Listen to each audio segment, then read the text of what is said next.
Specialist here for InsideTrackNews.com or post-race at Sunset Speedway with the driver of the number 24 car, Livewire, Nick Goetz. And Nick, tonight is the embodiment of where the end result is not indicative of how good this car was. I mean, you had the run of your, I think I've called most of your races. This was the best I've ever seen you run tonight.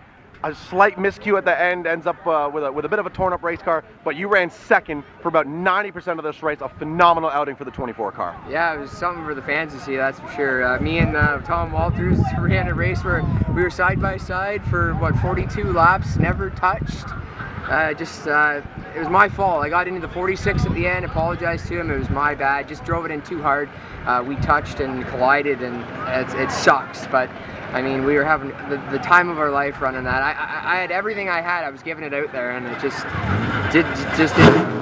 What struck me was how comfortable you looked running alongside Walters. I mean, you guys, I don't know how well you know Tom, but it didn't look as though you were letting him intimidate you at all. You were right there with him. Like you said, you didn't make contact at all, but you weren't letting Tom push you around tonight, and I think a lot of guys sort of yield to Tom Walters. You just gave him a phenomenal battle. That was a show here tonight. It sure was. Tom came up and he shook my hand because it was really a hell of a run, and I've had a lot of people come to me tonight and say a hell of a run.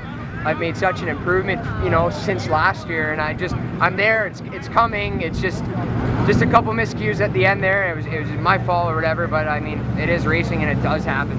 It seemed as though you lost the handle a little bit on this car with about 5 laps to go. Was that just the tires sort of gave up the ghost, or what happened late in the race? No, Tom was he wanted the high side, right? Because of the restart rule, so I was getting the low side, and I was just getting pinched down there, and I couldn't get that run off. They were pinching me, so it wasn't really the tires, and it just where we were. Now, I mean, after the hellacious start to your season, where you guys were trying so hard to find consistency, is this what you really needed to turn this program in the right direction and know that you have a car capable of winning some races here?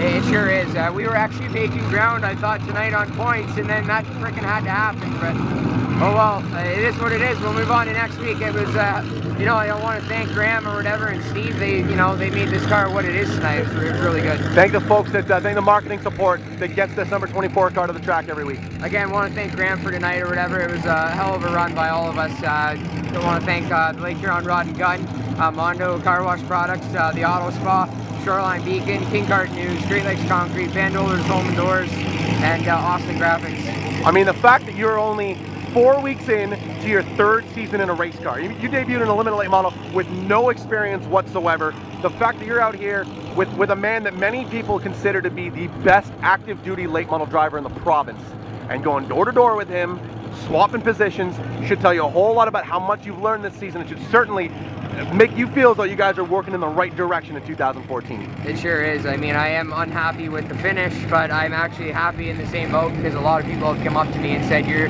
doing a hell of a job this year. So just got to get some finishes now. There you go, folks. You very well maybe the breakout star 2014. Keep it on this 24 machine at Sunset. It's Livewire, Nick Goetz. Nick, thanks for the time. All the best through the rest of the season, and have a safe trip home. Thanks, guys. See you next